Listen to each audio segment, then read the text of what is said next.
नमस्कार, देश प्रदेश के इस खास शो में आपका बहुत बहुत स्वागत है। मैं हूं आपके साथ जया कौशिक त्रिवेदी। बिना सब्सिडी वाले सिलेंडर की कीमत का बढ़ना, घरेलू हवाई सफर का महंगा होना, पेट्रोल डीजल की कीमतों का आसमान छूना, तमाम बातें लोगों को परेशान कर रही है। बात अगर मध्य प्रदेश की करें तो यहां प्रीमियम पेट्रोल की कीमत 100 रुपए तक पहुंच चुकी है। साधारण पेट्रोल भी तेजी से सैकड़े के करीब पहुंच रहा है। लगातार बढ़ती कीमतों ने लोगों को परेशान कर दिया है। आइए देखते हैं रिपोर्ट।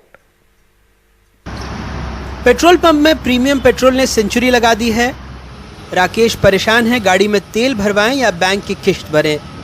गाड़ी किस्त बड़ी मुश्किल से भरा रही है। रोज के 200-250 दिन भर में हो रहा है। और कोई मेहनत करे तो क्या बनेंगे, उसमें कुछ नहीं मिल रहा है। पेट्रोल है तो महंगा हो जा रहा है, गाड़ी का मेंटेनेंस नहीं निकल रहा है। डॉक्टर विजया मेनन दो तरफा परेशानी झेल रही हैं। कॉलेज में प्रोफेसर हैं, बाहर पेट्रोल की कीमतों से परेशान है, घर में रसोई गैस से। पेट्रोल का प्राइस मेरे ख्याल से एमपी में सबसे ज़्यादा है, क्योंकि सबसे ज़्यादा वैट पेट्रोल और डीजल पे एमपी में लग रहा है। अब तो जाना मुश्किल हो गया है। सबसे बड़ी बात, इस कोविड के कारण तो हमारी पूरी तनख्वाहें आधी कर दी, इंक्रीमेंट है नहीं। 1-2 साल तक तो मेरे ख्याल से इंक्रीमेंट हम लोग एक्सपेक्ट भी नहीं कर रहे हैं, तो हम कैसे जाएंगे? बहुत बड़ा प्रॉब्लम राइज हो गया है। और ऐसे फ्यूल प्राइस चढ़ते जाएंगे तो हमें तो जाना बंद करना पड़ेगा या हमें वॉकिंग करना पड़ेगा। सोमवार को भोपाल में प्रीमियम पेट्रोल की कीमत 100 रुपये 61 पैसे थी। साधारण पेट्रोल की 96 रुपये 96 पैसे, डीजल की 87 रुपये 51 पैसे। मध्य प्रदेश पूरे भारत में पेट्रोल और डीजल पर सबसे ज़्यादा वैट वसूलने वाला राज्य है। यहाँ पेट्रोल पर 33% वैट लगता है और इसके अलावा हर लीटर पर 4.5 रुपये का सेस भी लगाया जाता है। इसी तरह डीजल पर 23% वैट के अलावा 3 रुपये प्रति लीटर सेस देना होता है। इस फर्क को मध्य प्रदेश महाराष्ट्र की सीमा पर बसे खेतिया से समझें। सीमा के इस पार खेतिया में पेट्रोल 58 रुपये 26 पैसे बिका, जबकि दूसरी तरफ यानी महाराष्ट्र के खेड़ दीगर में 95 रुपये 67 पैसे। पंप मालिकों की एक और मुसीबत है, कीमत 3 अंकों में पहुंच गई, लेकिन कई जगहों पर मशीनों में 3 अंकों में कीमत का डिजिटल डिस्प्ले नहीं है, तो पेट्रोल बिक नहीं रहा। जो हमारे यहाँ डिस्प्ले है, आप देखिए, एक डिस्प्ले आता है जो डेली का डेली रेट बताता है। मशीन के अलावा उसमें भी रेट कैसे चेंज होगा, ये अभी हम पता कर रहे हैं कंपनी वालों से भी।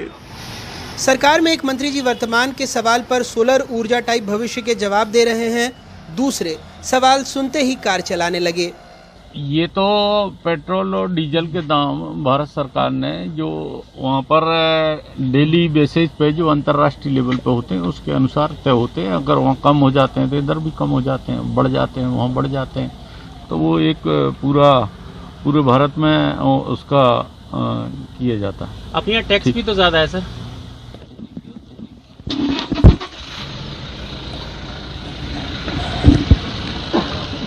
नरेंद्र मोदी जी को बहुत बधाई दूंगा कि उन्होंने इस अंतर्राष्ट्रीय जो भाव हैं उस पर हमारा कंट्रोल हो, उसकी व्यवस्था की है।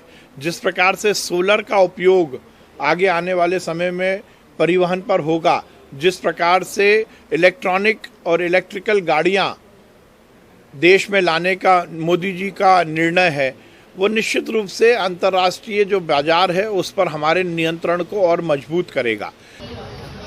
कांग्रेस सरकार की तथाकथित दूरदृष्टि से खुश नहीं दिखती, पूछ रही है मुख्यमंत्री की साइकिल कहाँ है।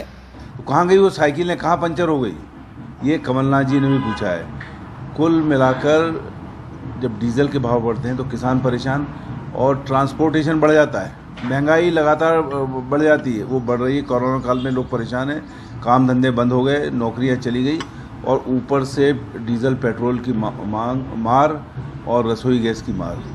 ये कुल मिला के भारतीय जनता पार्टी केवल मुंगरी लाल के सपने दिखा रही है कि जब इलेक्ट्रिक ट्रेन और ये आएंगे तो डीजल पेट्रोल के भाव बढ़ जाएगा। अरे आज तो लोग परेशान हैं, इसका जवाब चाहिए। और हम लोग 22 तारीख को जब विधानसभा सेशन चलेगा साइकिल से जाएंगे। ये तो तय है कि बीजेपी की साइकिल गायब हो गई, लेकिन ये भी लगता है कि प्रतिपक्ष की साइकिल भी पंचर ही पड़ी है। जनता त्रस्त है, सुनने वाला कोई नहीं। क्रिकेट में जो स्कोर है वो व्यक्तिगत होता है, लेकिन पेट्रोल और डीजल की कीमत में एक हिस्सा कंपनी का है, लेकिन बहुत बड़ा हिस्सा राज्य और केंद्र सरकार का। भोपाल से कैमरा पर्सन रिजवान खान के साथ अनुराग द्वारी, एनडीटीवी इंडिया।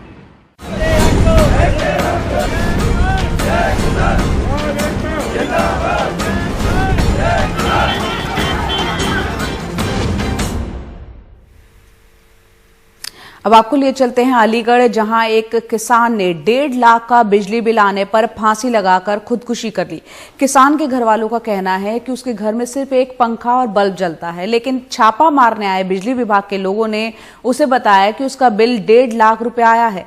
बिल न देने पर एसडीओ ने किसान को थप्पड़ मारे। इसके बाद बेइज्जत होकर निराश किसान ने फांसी लगा ली। विभाग का कहना है कि साजिश है ताकि विभाग बिल ना वसूले। रामजी लाल के पास घर के नाम पे सिर्फ यही एक कमरा है। इसमें एक बल्ब, एक पंखा और एक टीवी है। उनके घर वालों का आरोप है कि बिजली विभाग ने बताया कि उनका 1.5 लाख का बिजली का बिल है। उनके घर छापा मार के बिजली काट दी, रामजी लाल को थप्पड़ मारे और गिरफ्तार करने की धमकी दी। मेरे को पैसे दो, अभी दो। फिर मेरे पापा जी को धक्का मार दिया। फिर मैंने हाथ जोड़ा, पाँव भी छुआ। फिर उसने फिर धक्का मार के चांटा भी मार दिया। ऊपर से तार फार सारे काट के ले गया। फिर बोला था कि अभी चलो मेरा साथ गाड़ी में बैठ के, अभी चलो, नहीं छोड़ूंगा, अभी चलो। रामजी लाल की पत्नी अब बेहाल हैं। कहती हैं कि रामजी लाल सरेआम बेइज्जत हुए, हाथ जोड़े, पांव पकड़ने के बावजूद थप्पड़ खाए। बिजली वाले उन्हें पकड़ के साथ ले जा रहे थे। फिर 1.5 लाख रुपए की मांग से वो इतनी दहशत में आ गए कि फांसी से लटक गए। इनने चाटा मारा तो उन्हें हदका बैठ गया। तो बोले हमारे घर का मालिक, हमारे घर का खींचा फोटो। तो फिर वहाँ घेर पे गए थे। तो घेर में कह रहे तुम पे 1.5 लाख रुपया आए। तो फिर मारा चाटा। तो फिर वे हदका मारे, फांसी खा ली। हम तो पहले राशन लेने चले गए। गांव वाले कहते हैं कि जिस वक्त बिजली विभाग के लोग गांव में चाय नाश्ता कर रहे थे, उसी वक्त रामजी लाल ने फांसी लगा ली। जिंदगी से कितनी मायूसी हुई होगी एक 50 साल के किसान को कि फांसी से लटक गया। राम बाबू हमें वो जगह दिखाते हैं। आपने क्या देखा यहाँ पे? यहाँ तो मैं लटका देखा था। कहाँ पे लटका हुआ था? इसमें। लेकिन अलीगढ़ में बिजली विभाग के सुपरिंटेंडिंग इंजीनियर कहते हैं कि यह बिजली विभाग को बदनाम करने की साजिश है ताकि वो बिल न वसूले। अचानक एक आदमी आता है, कहता है साहब आपको बिजली विभाग बहुत ज़्यादा अत्याचार कर रहा है गरीबों के ऊपर और ये अच्छा नहीं कर रहा है, कुछ नाराज़गी शो करता है। और इसके बाद वो सबको मेरा आखिरी नमस्ते करके वहाँ चला जाता है। इसके बाद करीब 15 मिनट फिर लोग और काम करते हैं। तब पता लगता है अचानक हल्ला मचता है कि एक आदमी ने आत्महत्या कर ली है। बहुत सारे लोग बिजली चोरी करके कारखाने चलाते हैं, दुकानें चलाते हैं, घर में एसी, गीजर, पंखे और तमाम दूसरी तरह की चीज़ें चलाते हैं। लेकिन बिजली विभाग के कर्मचारियों को परेशान करने के लिए कोठरी में रहने वाला रामजी लाल ही मिला था। इस जांच का नतीजा चाहे जो भी हो, लेकिन बहरहाल अभी उसका पूरा परिवार और पूरा गांव ये आरोप लगा रहा है कि बिजली विभाग के लोगों ने उसे जलील किया और मारा, जिसकी वजह से उसने खुदकुशी कर ली। अलीगढ़ में अदनान और लखनऊ में कैमरामैन विनीत वर्मा के साथ कमाल खान, एनडीटीवी इंडिया। और अब बात करते हैं प्रियंका गांधी की, जो कि यूपी में काफी सक्रिय हैं और एक बार फिर से कल वो किसानों के बीच पहुंची हैं। बिजनौर के चांदपुर में किसान महापंचायत हुई। उन्होंने कहा कि किसान विरोधी कानूनों के खिलाफ लड़ाई में कांग्रेस किसानों के साथ खड़ी है। उन्होंने आरोप लगाया कि मोदी सरकार उद्योगपतियों के लिए काम करती है, किसानों के लिए नहीं। भगवान का सौदा करता है, इंसान की कीमत क्या जाने। जो गन्ने की कीमत दे न सका, वो जान की कीमत क्या जाने। किसानों के बीच प्रियंका गांधी, मंच पर गन्ना देकर प्रियंका का सम्मान हुआ। बिजनौर के चांदपुर के इस रामलीला ग्राउंड में प्रियंका गांधी ने कहा कि सत्ता में बैठी मोदी सरकार अहंकार में चूर है और सबक आपको सिखाना है। 7 साल गुजर चुके हैं। 7 साल में जितने वादे किए सारे तोड़े। 7 साल में जो छोटा व्यापारी था उसकी कमर तोड़ी, किसान उसकी कमर तोड़ी, गरीब उसको मदद नहीं किया। सिर्फ अपने बड़े बड़े दोस्तों, अपने पूंजीपति मित्रों का की मदद की।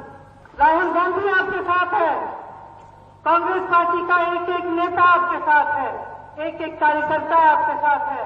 और मैं आपको आज यहाँ ये कहने आई हूँ कि मैं आपका साथ नहीं छोड़ूंगी। जब जब आप संकट में होंगे, मैं आपके पास आऊंगी। और मेरी जान, मेरा घर आप है। प्रियंका ने किसानों की दुखती रग भी छूने की कोशिश की। कहा कि आंदोलन के दौरान किसान शहीद हुए, लेकिन प्रधानमंत्री ने संसद में उनका मजाक उड़ाया। दुनिया भर में घूमते रहे, लेकिन किसानों से मिलने का समय उन्हें नहीं मिला। मैं शहीद के परिवार की बेटी हूँ। शहादत बहुत बड़ी चीज होती है। शहादत को झेलने वाला जो शहीद है वो नहीं होता, उसका परिवार होता है। उसका मजाक उड़ाने का किसी का अधिकार नहीं है। जो किसान आपके दरवाजे पे खड़ा है, उसका बेटा आपकी सीमा पे खड़ा है। यूपी में किसानों के बीच जाकर कांग्रेस अपनी जमीन तलाशने की कोशिश में है। प्रियंका गांधी की सक्रियता इस रणनीति का अहम हिस्सा है। 4 फरवरी को प्रियंका नवरीत के परिवार के पास पहुंची। 10 फरवरी को सहारनपुर में किसान महापंचायत में गईं। 11 फरवरी को प्रयागराज में संगम में डुबकी लगाई। 15 फरवरी को बिजनौर की महापंचायत में शामिल हुई। 19 को मथुरा और 20 को मुजफ्फरनगर जाने की योजना है। कोशिश मुद्दों के जज्बाती पहलुओं को उभारने की भी है। प्रियंका गांधी ने याद दिलाया कि संसद में किसानों के लिए 2 मिनट मौन रखने का राहुल गांधी का प्रस्ताव स्वीकार नहीं किया गया और यहां उन्होंने ये मौन रखा। लोकतांत्रिक व्यवस्था में जितना बड़ा जनाधार उतना बड़ा नेता। पहचान हासिल करने को लेकर आवाम की आवाज भी बननी पड़ती है और उनके बीच भी जाना पड़ता है। तो जमीन तैयार करने से लेकर जनाधार हासिल करने की ये कोशिश कल के लिए है। उत्तर प्रदेश के बिजनौर से कैमरा पर्सन सचिन गुप्ता के साथ परिमल कुमार, एनडीटीवी इंडिया।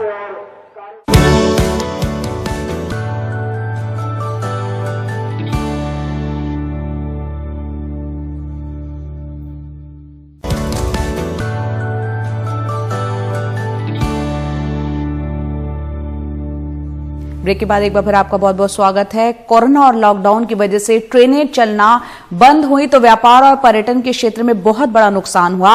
अब हालात बेहतर हो रहे हैं, लेकिन सैलानियों की आमद अभी भी ना के बराबर है। ऐसे में वाराणसी में पर्यटन से जुड़े लोग मायूस दिख रहे हैं। आइए देखते हैं अजय सिंह की रिपोर्ट। बनारस के दशाश्वमेध घाट पर ये नाविक हर सुबह आने वालों को आवाज देते हैं, लेकिन इन्हें यात्री इक्का दुक्का ही मिल पाते हैं। बाकी का पूरा दिन आश्रय में गुजर जाता है। ऐसा इसलिए है कि बाहर से आने वाले सैलानियों का सिलसिला अभी ठीक से शुरू नहीं हुआ है। अभी भी बहुत सारी ट्रेनें बंद हैं। कोई धंधा हम लोगों का नहीं अच्छा हुआ है जब तक ट्रेन नहीं खुलेगी। यही सीजन में हम लोग साल भर का कमाई कर लेते थे और जब तक नई ट्रेनों को चालू करेंगे तो लोकल जो इंडिया के लोग हैं नहीं आ पा रहे हैं। अच्छा, उससे हम लोगों को धंधा पर बहुत काफ़ी प्रभाव पड़ रहा है। कुछ ट्रेनें चालू हुई है, कुछ हल्का फुल्का प्रभाव पड़ रहा है धंधे पे। नहीं, विशेष करके हम लोग बैठे ही हैं अभी कोरोना काल की वजह से। सरकार कम से कम ट्रेन वगैरह चालू करे तो एक अगर पर्यटक आता है तो 40 आदमी को हम लोगों को रोजगार मिलता है। अब पर्यटक ही नहीं आएगा तो हम लोग लोकल लोगों से कितना धंधा कर पाएंगे। भूखमरी के काटगार पर अभी भी हम लोग चल ही रहे हैं। हम लोगों के लिए कोरोना अभी भी है, जारी है। घाट पर बैठने वाले पुरोहित और हज्जाम तक परेशान हैं। पहले इनके तख्त भरे रहते थे, अब परिवार का पेट पालना मुश्किल हो गया है।